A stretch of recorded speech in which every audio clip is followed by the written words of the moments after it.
Hello. It says there are a few of you out there already, so I'm going to just get started right away. I am Coco Huff for cocohuff.com, COCOHOUGH, where we talk about everything in and about the kitchen. So I've been a kitchen designer in the New York and New Jersey area for the past 18 years. We've done a couple videos about kitchens and my own. I'm actually putting together a few more videos about other renovations and things, but then for the past 4 months we've been doing these live streams every Tuesday and talking about cooking. So hello, yay, I'm so happy to see familiar names, some new names. Hello David, hello Jen, hi Stephanie, welcome. I was just talking about you actually the other day. So I'm just happy to have you all here with me. I know there are a few others too. And this is our 16th or 17th week, and it's the first dessert we've done so far. So this is part of a Back to Basics series, and we're focusing on eggs for the next couple of weeks. So last week we made a souffle, and today we're making creme brulee. So it's funny, the Facebook, and I typed in the name of the video to go live, it translated it automatically from creme brulee to burned cream, which is literally the translation. So the creme, of course, is the cream, and brulee is when we do the burnt sugar on top of the cream to make that crispy top layer, or like crusty, crunchy is the word I'm looking for. Crunchy burnt sugar layer. So we're going to talk about how to cook the cream, what we're putting into it for flavoring, how to work with the eggs in this case, since we'll have hot liquid and eggs, and how we do that. And then I have some that are already cooled so we can do the burnt sugar on top. So as we go, if you have any questions about what I'm doing, about kitchens, about other foods we've made, I owe some people some answers still, so if I don't know the answer to something, I will get back to you. But we'll just talk about it as we go. So let's get started. What else? I think that's it. I explained what it was. I talked about the questions. So we're going to start with our cream base. So basically, we're making a custard base, which is the same for creme caramel, it's the same for a flan. You know, you might make some adjustments here and there, but those things are basically the same idea with sugar, eggs, milk, usually vanilla. And it's also the same for ice cream. If we were making this base for an ice cream, it's the same, and then we would cool it and put it in your ice cream churner to do that too. So I have 2 cups of dairy. Basically it's half cream and half and half. So a cup of each. You could use all cream, you could use all half and half. I would not use all regular milk because you need the fat content. And I'm pouring this into my pan on this little burner here. And we'll get it heated up, just on a sort of low-ish heat. So the reason I do half cream and half and half is just to make it a little bit lighter. Hello Teresa and Kimba, welcome. All the regulars are here. Ask me questions as we go. We're warming up our cream and half for our creme brulee. I'm going to use this again in a little bit. So you could experiment with what you like. If you like all cream, it will be very rich and very delicious. And if you like a little bit lighter, use some half and half. It's going to be rich no matter what. So I have the cream here. That's going to come up to a low, not even much of a simmer. And I'm adding half a cup of granulated sugar. And I'm adding a vanilla bean, which I'm going to split open so that the vanilla bits can get in there. So I'm going to talk about vanilla a little bit too. This vanilla is super expensive. I know saffron is the most expensive spice, but I would like to compare how much vanilla is in comparison. So this was $12 for 2 beans, I think. I also saw another one that was $10 for 1, I think. So what we want to do is split this with a knife. Not all the way through. If it goes all the way through, that is not a problem. But typically you do it like this, just down the flat side so that it can, that kind of went all the way through, but it can open up. I hope you can see this. And then if you were making ice cream, we might do this later too. If you were making ice cream, can you see on the tip of my knife here, the little specks? You would scrape out all these little specks. I think to follow the recipe, I'm going to drop this in here right now. And then we'll talk about the little specks and everything later. But that really gives amazing flavor. Without the vanilla, you know, it just wouldn't be quite the same amount of flavor. Hello, two more. Hello, Helene from Kentucky. Welcome back. And hello, Karen. Good to see you. So we're flavoring our cream in half with vanilla and sugar. Like, if you just taste it at this point, it's already so good. So before we go, I wanted to talk a little bit. So I have this vanilla. I have an assortment. No one who's been watching will be surprised right now when I say this. I have an assortment of vanilla products. This is the bean from making this earlier. Actually, this was split open and scraped out, which I will save that as well. But let me quickly talk about these. So I have the $12 two beans that I bought today at Acme. And then I have this little grinder. This is actually from a friend in Germany. It's Dr. Oteker. I think you can get this here too, but it's little bits of dried vanilla that, whoops, I don't want to do too much. You can grind it like a pepper grinder. That's nice to add to make it very simple. This is a real bourbon extract. You know, any Madagascar bourbon extract, that's already steaming, would be a nice quality product. This one's from Trader Joe's. Of course, there are many other ones. And then this one is an imitation vanilla, which I use only for white icing. So if you're making something with white icing, you don't want it to make your icing brown. If you're trying to decorate a cake with a white theme to it, this is clear. And then I have this vanilla paste, which is really great. It smells so good. I don't know how to help you see it. Wait, if I go over here, maybe you can see in there. It's a thick paste, like a sludge. And this is basically the beans from inside that we just sort of scraped out as a product in a jar. So there's all of that. And then I know I'm going to go on and on about vanilla, but this is actually homemade vanilla extract. This is in its early stages right now. And you can buy, they're called extract grade vanilla beans, and they're just a little bit more dried out. But on Amazon, this whole clump of them, let me hold this up so you can see it too, it's filled with vanilla beans, was only $30.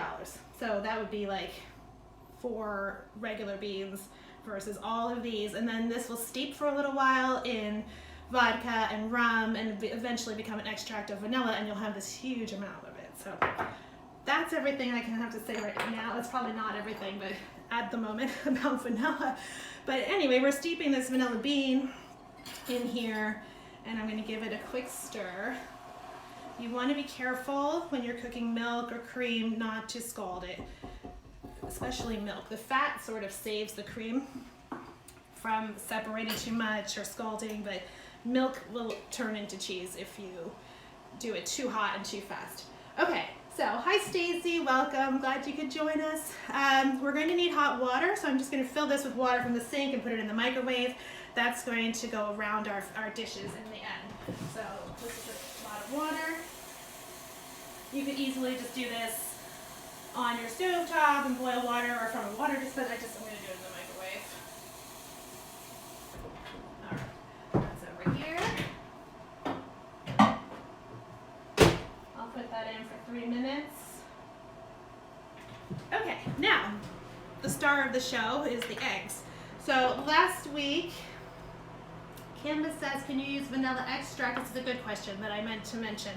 You really could use any of these, particularly in a small quantity. You know, sometimes, but since vanilla extract is a liquid, it would change, you know, the proportions of things, but a teaspoon of vanilla extract in all of this liquid would be great also.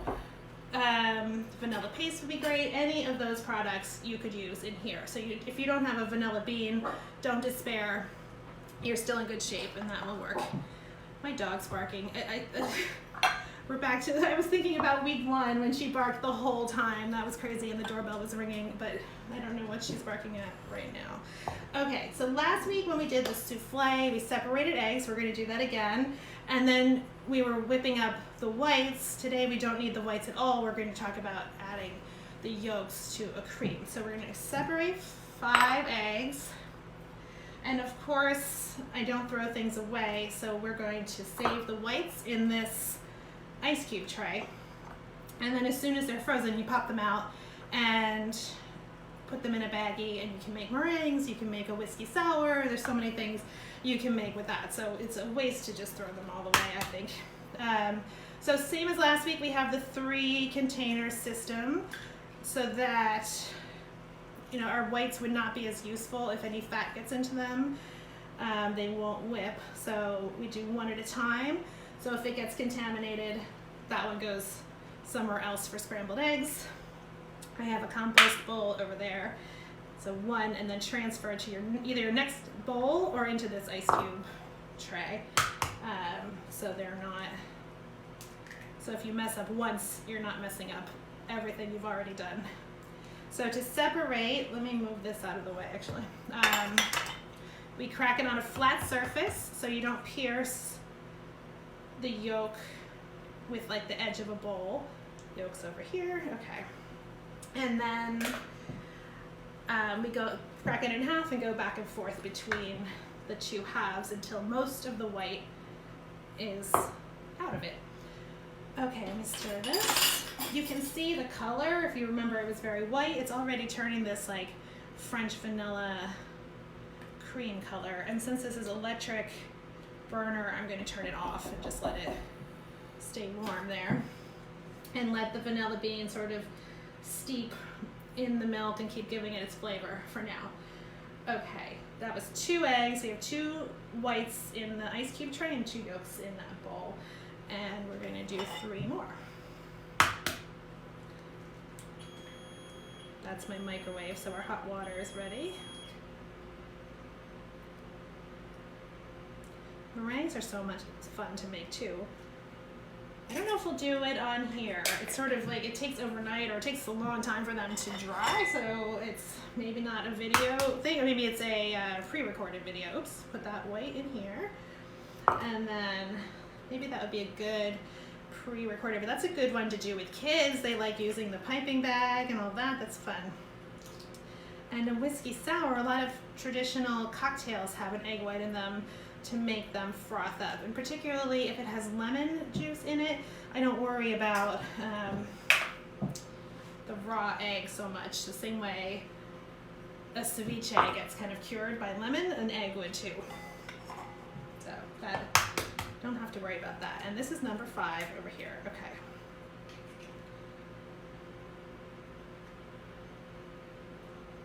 It's not critical if a little bit of white goes in with the yolks, the way it would be critical if yolk went in with the white. I hope that makes sense. If the yolk is in the white, it's ruined in terms of beating them. But the other way around, there will always be some whites in the yolks. Okay, so we're going to whisk those up a little bit on their own. This, oh my God, that smells so good already. Hi, David. David says, when they make flavored creme brulee, at what point would you add those ingredients? That is a great question. Okay, so he said he's seen chocolate, pumpkin, etc.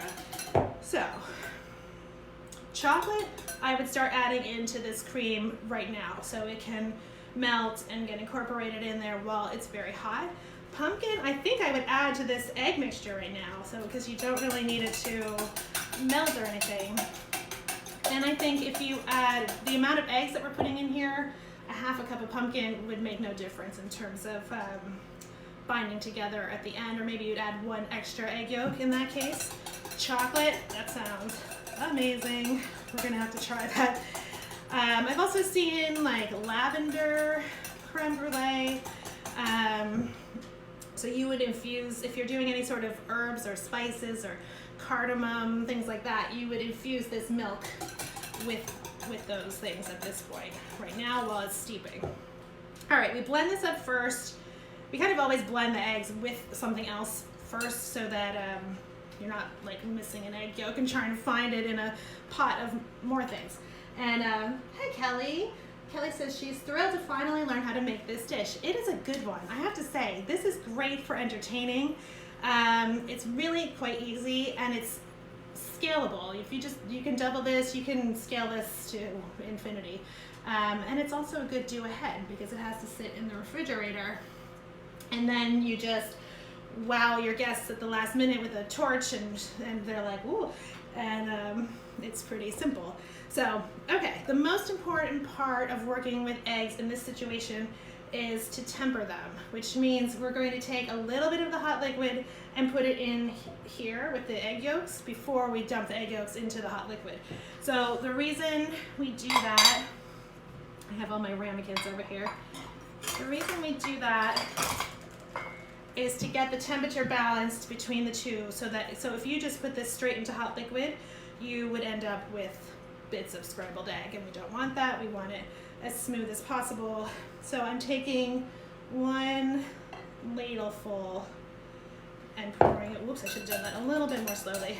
We're also going to strain to make sure in case there are some clumps of eggs, but whisk immediately, more immediately than I just did.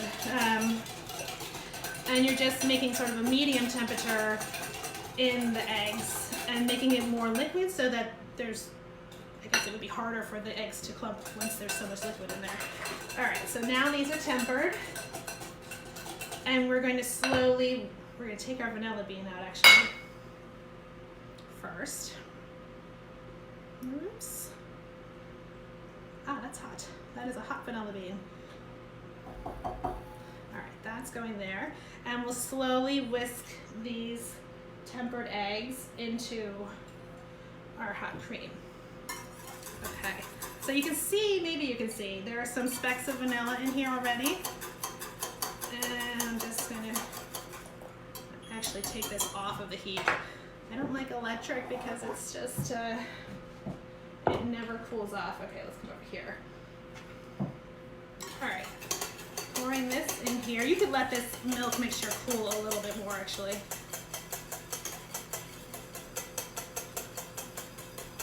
And just whisk constantly.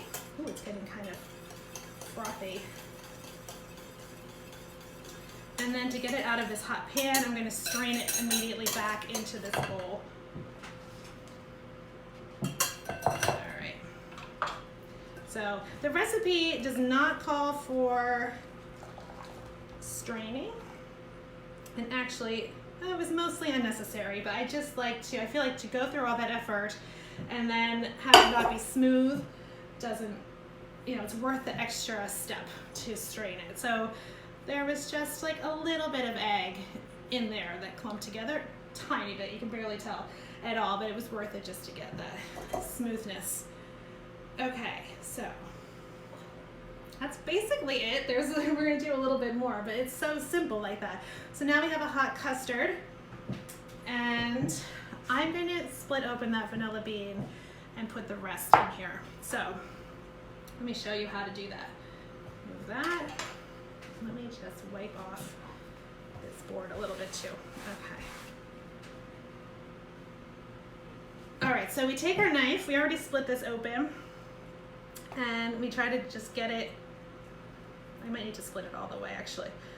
It's a lot softer now that it's been in the milk.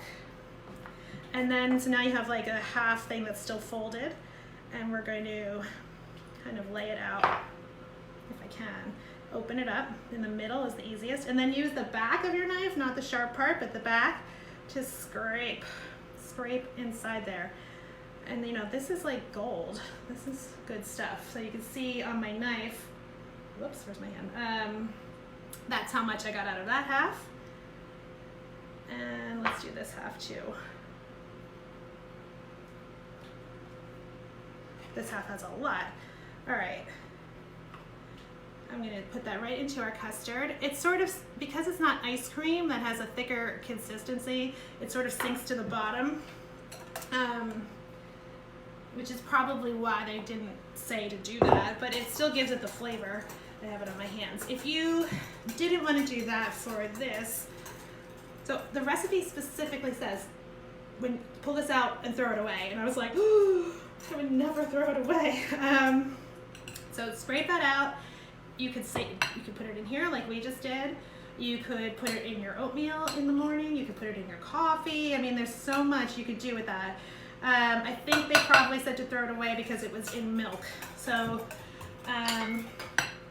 even this part, I would rinse it off and you can put it in a thing of sugar and make vanilla sugar that then you use for other coffee. There's so much you can do with that. It's really delicious.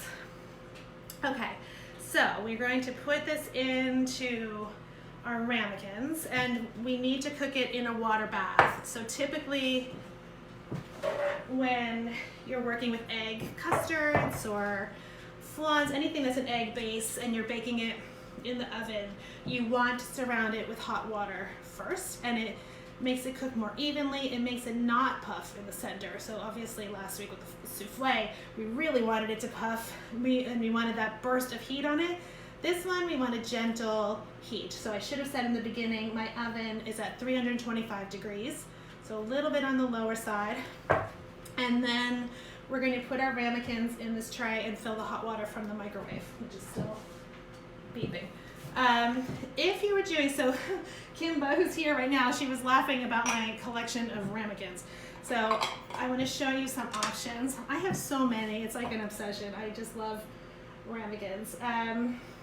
So these are all 6 ounces actually. I have these just 6 ounce round ones that are kind of flat. I have these oval ones. And then these are also 6 ounces. We did our Christmas strata in these. So you could do this in any of them. And if it was in this taller one, then you want to put them, instead of a tray, you want to arrange them in like a lasagna dish, like a casserole dish, so the water can come up a little bit higher. So the amount of water you need really depends on your ramekin, and it depends on whatever you're placing it in. So that will vary, of course. So today we're just doing the round flat ones. And I like this because you get a bigger layer of the crunchy sugar coating at the end, like a more of a proportion of that than with a taller one. Okay, we've strained our mixture. The only thing I want to do, and I hope I can do it without spilling, is get this into a pourable container. So I'm going to put it back in here. Wish me luck. Oh yeah, that worked. It's just easier to fill the ramekins. You can see, maybe you can see, all of our vanilla bean is kind of at the bottom, but that's okay. We know it's making it taste really good. Okay. And now we will fill these. So this recipe makes 4 6-ounce servings. So these will all be filled basically to the top. Oh, the microwave finally stopped making its microwave sound. All right, and this is pretty warm still. This was very fast. So you can see it's quite an easy dish. So you could do this ahead. You could do it to this point, honestly, and then heat it back up. Could you? Yeah, gently heat it back up. Or you can do it to like bake the ramekin, bake the each one, and then pull them out of the fridge whenever you need them. And probably you could freeze it at that point too. I think almost every dish we've done has been a good make ahead, entertaining, scalable kind of thing. So anyone who's new, I know there are a lot of new people on tonight. All of these videos are on this Facebook page, and a lot of them are on YouTube. So actually, if anyone here would be so kind as to go to my baby YouTube channel that now has 19 subscribers and like it. I'm slowly getting all the videos uploaded on there with captions, which takes forever. And what else? And I will have tonight, actually, I'm going to be better about this. I'll have all the equipment I used and everything on this video in the description later tonight, if that's helpful to anybody. All right, so we have our 4 creme brulee in their ramekins, and now we'll pour the hot water in. So I'm going to get that out of the microwave. And if you're doing this in a smaller dish, I mean, the key is obviously you don't want to get water in here. So you just carefully pour, and this takes a little while. This is hot water. And then just be very careful carrying a tray of all liquids, you know, that are hot. That's the key. Open your oven first. Can you see the water going in? I'm not sure. Maybe from there. So I just have this in a tray with a Silpat for the heck of it, but keep going until it's about halfway up. Teresa posted my YouTube page. Thank you. I really would like to get those numbers up, mainly so we can do this on YouTube and have everything in one place over there, which would be a lot of fun. I think it's been great over here too. So thank you, Teresa, for doing that. It's pretty funny. I'm like, I have 19. I feel like 20 will feel like a bigger number. Okay, so we have this in its water bath, and then I'll just open the oven door and very carefully transport this. So it's 325 for 30 to 35 minutes. Just gently cooked. Oh boy, you have to be very careful. Okay, I'm disappearing for a second. And all right, it's safely in the oven. And also when you're taking it out, remember now you have really hot water, and be very careful. Okay, now, Kelly said she's my 20th subscriber. Thank you. I feel like I need a prize of some sort. Thank you very much, Kelly. I appreciate that, for real. All right, that was an exciting moment for me. All right, now we're gonna look at the ones we already did. So, ta-da! These are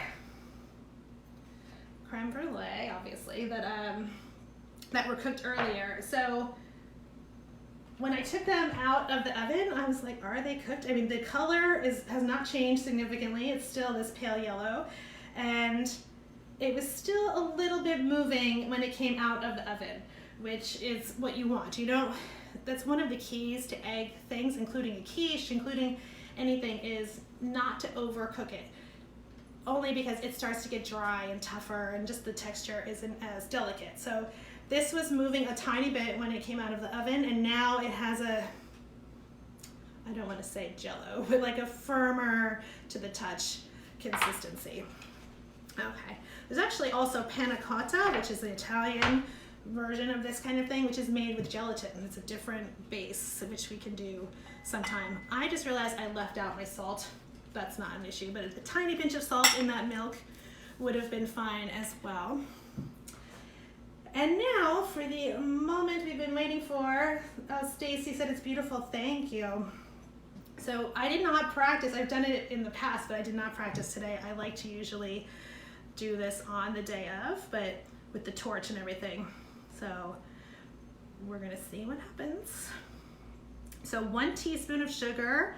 I'm just gently sprinkling it across the top of each one. Whoa, the camera picked up that color like as something very different.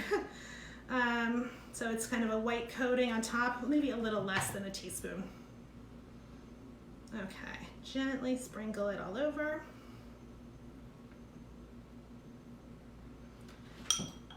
And I have 2 different torches, of course, so we're gonna look at those. And also, so if you don't know, Kimba said, how long did I bake them? So 30 to 35 minutes. These were in 35 minutes, actually, at a 325 oven. I did not put the convection on because I try to do it regular so I can gauge, to tell you.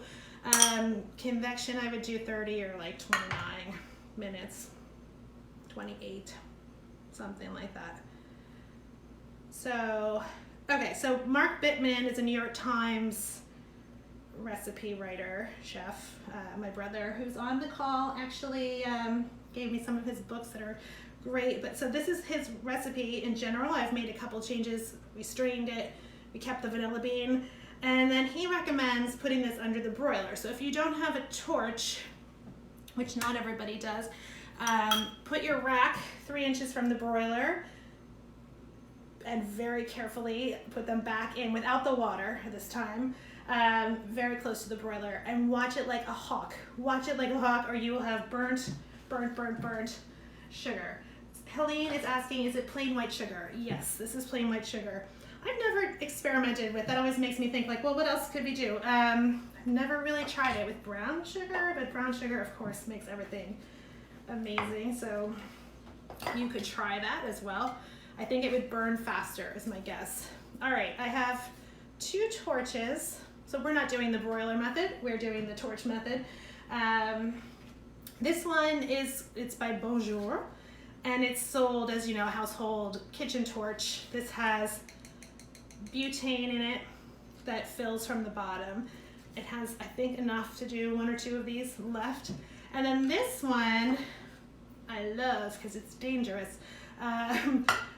This is from Restaurant Depot. I'm sure you can get it online as well. They sell just this part alone, which attaches to this can of butane as well. Teresa said, how long will it take in the broiler?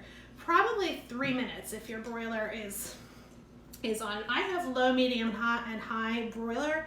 I'd probably do it on medium. The reason so the goal, what you want is, this has been chilled and you're warming up this top layer, and you want to get it like still to have a little bit of the 2 temperatures, if that makes sense. If you totally warm up the whole thing, it's going to have a different consistency. So maybe medium broiler, 3 minutes. It's like those marshmallows on Thanksgiving. You really have to watch what you're doing. I think I said that on Thanksgiving, like I burn that every year.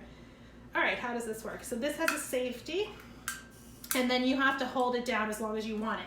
This one just keeps going. You don't have to hold with your thumb. And I think the key is farther back than you think, and just go over it very gently. Let me see. This is going to be a test of my skills. I'm going to put you on this view. Safety is down. You don't want to get too close because, well, I'm going to get closer than I thought. All right, I can see the sugar starting to melt. Oh, I can smell it. What was I going to say? Oh yeah, if you get too close. Oh, look at this. Okay. Let me take a second and put you on this camera and move over. Can you see them better like that? Can't go too far, but okay. Let's do that again. It's starting to melt. Oh yeah, you can see it. I was gonna say, if you get too close with the big torch, it actually like pushes the sugar away from you, so you don't want to do that. You want it in place. And I'm just going over it in areas one at a time. We'll probably do 2 of these right now. Maybe we'll do all of them. We'll see how the big torch does. And keep going. I like it to be pretty dark and crunchy. So you can see the difference between the ones with the sugar and the ones.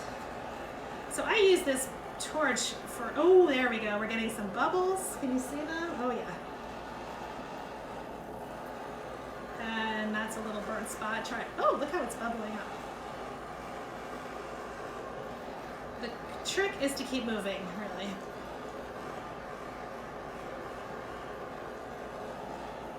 I sometimes use this not burn. I use this to burn things. No, I use it to brown meats. So if you are doing like a sous vide and you have everything at the perfect temperature and you want to quickly brown the outside, you can be searing the meat on one side.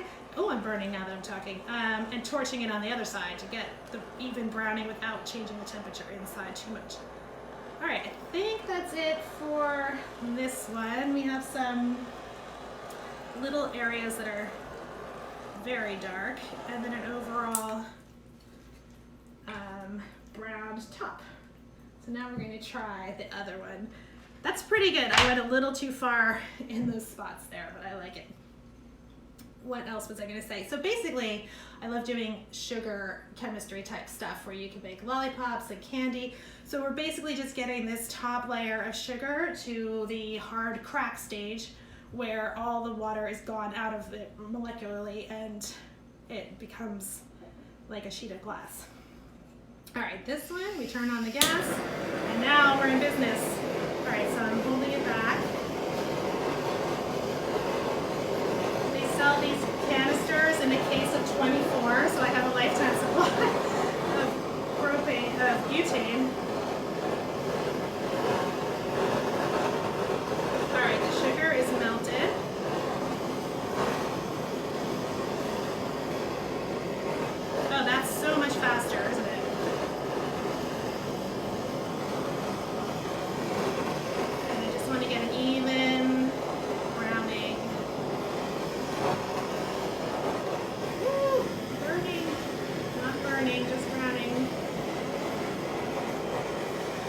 to get the edges. It's hard to get the very edges. Woo, okay. How do you turn it off? All right, this way. Woo, okay. So we have two of them done. I'm gonna touch this one. Yeah, it's good. I'll do one more so that can cool. So it doesn't become the crackly glass consistency until it's cooled. I have these little chunks. I think those little burnt spots, first of all, they'll still taste delicious. And secondly, I think it's about how I spread the sugar more than anything. So let me try just to spread that out a little more with my finger before we do these. I love this thing. It's really fun. All right, one more.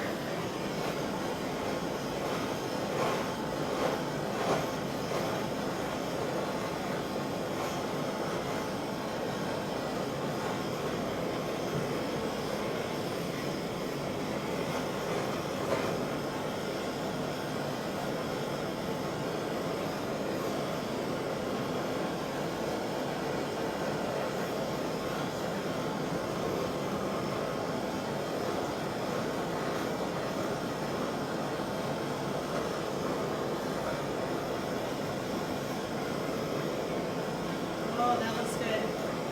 So you want, oh, it'll still have some darker spots, but you want this even bubbling, and that one has even bubbling. All right, backing way up. I can actually turn this down a little bit too. There, turn it down.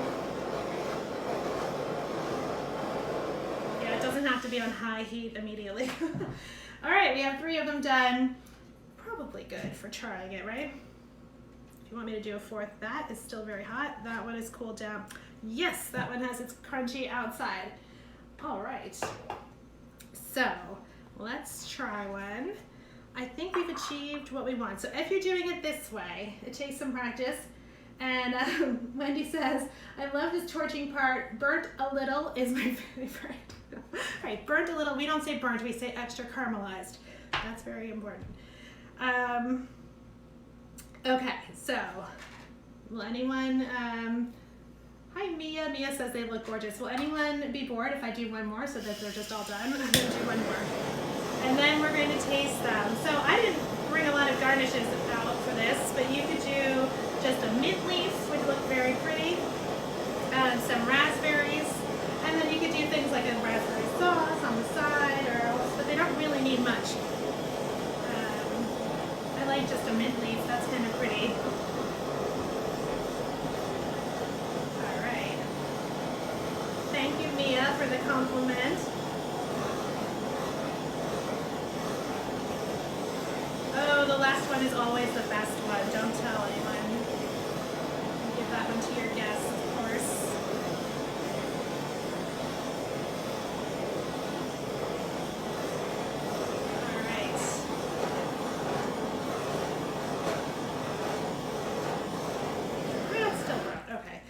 Looks great. What was I going to say? So even when you're cooking down sugar to make syrups and things, you can tell what stage, one of the ways besides the thermometer of course, but to tell what stage it's getting to is the amount of bubbles. So the bubbles will go from like water boiling size, like big boiling bubbles, and get smaller and smaller and smaller. So that's actually what was happening here, was these tiny little bubbles were coming up as the sugar was melting, and then you know you're getting into the right phase. Okay, let's try one. Kimba sends a delicious emoji. Jane says, careful now with that torch. Thank you, Jane. I know. We're always, you know, a lot of danger involved in these things, which is why it's fun. Okay, don't let your kids use the torch without supervision. Okay, we have our creme brulee. So we're gonna try it, and what the traditional thing you have to do is like crack, crack, crack, which it did. It made a nice cracking sound. And then we're gonna try it. So you can see, I should have put you on this camera to see it. Okay, let's move this back over here. It made like a shatter when I put my spoon into it. So there's this hard piece on the outside, and the creamy custard Underneath, we have our sugar melted, and we're gonna try it. Oh my God. You cannot go wrong with these ingredients. I think I say that a lot, but you really can't go wrong with vanilla, sugar, eggs, custard. It's so delicious. And that sugar topping is like crunchy. I think, so it calls for a teaspoon. I think you could even do a little bit more and then spread it around the way we just did to get it even thicker. But the good news is it's shattering, it's staying in like in a little stained glass kind of sheet. I need to take another bite. That is really delicious. Yum. Teresa says it looks so good. It is really good. And this always makes me like, oh, I have so many. I wish you were all here to try them, but someday we will do that. So that was creme brulee in a nutshell, and it's really the basis for so many other things. So if we just remember, gently simmering our milk, how to deal with the vanilla bean, tempering our eggs, that's very important, and straining to get that smooth consistency, the water bath, and our sugar melting. And that's it. Those are the techniques we've learned today, and they will help you with many other things. So you can make any style of custard dessert with that, as well as many, many other things. So Helene says it looks delicious and I must make it. Kimba says you can keep them in the fridge until, yes, exactly. Right, they stay in the fridge. So don't do this torching part, but just after you bake them, let them cool into the fridge, even overnight. So if you're having dinner guests, that's already done. And then you just take them out, put the sugar, and everyone will ooh and ah about how fancy you are. And maybe, like I said, 3 raspberries and 1 little sprig of mint will just kick it up and look so pretty. And oh, everybody's saying it looks so good. It really is delicious. So I hope you make it. If you do make it, I love it when you send me pictures. That always makes me very happy, or just message me and tell me about it. If you have questions, you can message as well. And I'm really grateful for all of you for being here. So I'm Coco Huff at Coco Huff, COCOHOUGH.com, and on Facebook, YouTube, and Instagram as well. And I will see you next week at 7 p.m. for our next show. Thank you so much for being here. Bye-bye.